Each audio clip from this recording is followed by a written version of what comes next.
Sky Guardian, shall we read from another section of the Vachanamrut? Let us do so. The Vachanamrut is a collection of about 300 discourses from the last 10 years of Swami Narayan's life. He was a great being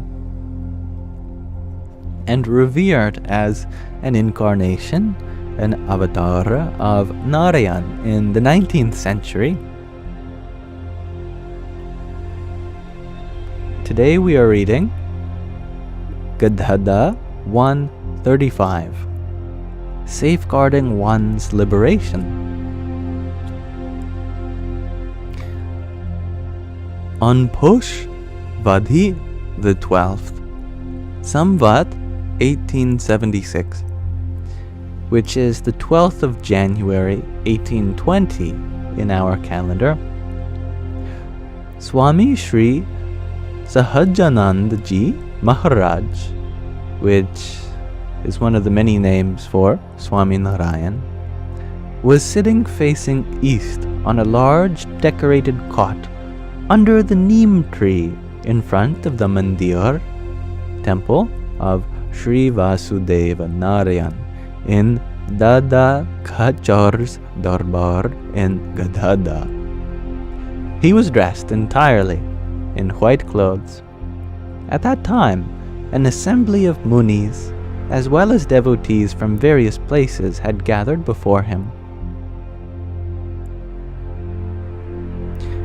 Addressing the munis, Shriji Maharaj said, "Either you ask me a question, or I shall ask you a question." Thereupon, the Muni said, "Maharaj, please ask." Shriji Maharaj then said, "Suppose there is a person who, despite having little intelligence, does not falter when it comes to safeguarding their own liberation. On the other hand, there is another person who is very intelligent, so much so that they can point out mistakes even in great people. But they do not walk on the path of liberation. What is the reason for this?"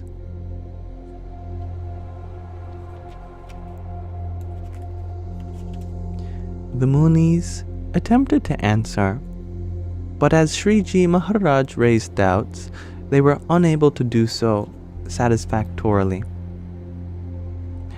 Shriji Maharaj then said, "Here, allow me to answer. Such a person may be highly intelligent, but their intellect is polluted. As a result, they are unable to walk on the path of liberation. For example, suppose there is some tasty buffalo milk in which sakar has been dissolved." I'm unfamiliar with this term. Sakar, maybe sugar, is related. I don't know. Something sweet, I assume.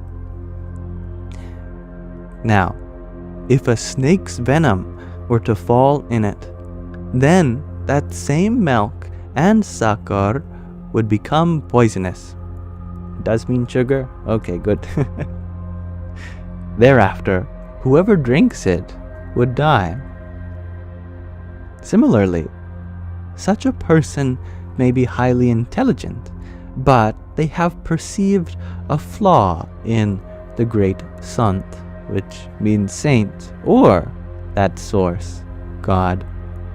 This drawback in the form of a perceiving a flaw, has entered their mind and is comparable to the snake's venom. So how can they possibly walk on the path of liberation? In fact, even if someone were to listen to their talks, the listener's mind would also fall back from satsang, true association. Moreover, wherever a person possessing such a polluted intellect takes birth, they always malign God or his devotees. Conversely, a person whose intellect is not polluted in this manner, even if they have little intelligence, does not falter in safeguarding their own liberation. Thereupon, Muktanand Swami asked, Maharaj, can one with such a polluted intellect ever turn towards God? Shriji Maharaj replied, no, they never turn towards God. Muktanand Swami asked further, Maharaj, please tell us how we can avoid developing such a demonic intellect. Shriji Maharaj explained, if a person does not keep the following 4 swabhavs with God or his saint, then their intellect will never become demonic. The first, anger. The second, arrogance. The third, jealousy. And fourth, deceit. Anger, arrogance, jealousy, and deceit.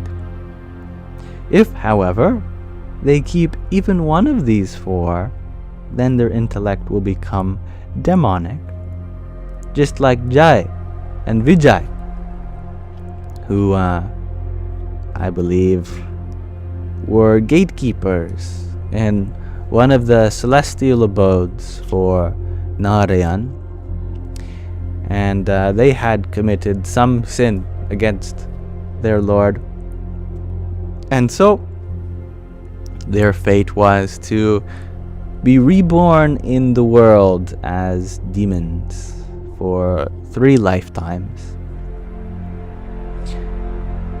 Despite being wise, their intellect became demonic because they were arrogant towards the Sanakadik. Consequently, both fell from Vaikuntha, the abode of Narayan. Furthermore, when a person's intellect becomes demonic, even the virtues of God and their devotees appear as false to them. Wherever such a person takes birth, an attendant of Shiva, or the king of some demons, and worships God through animosity.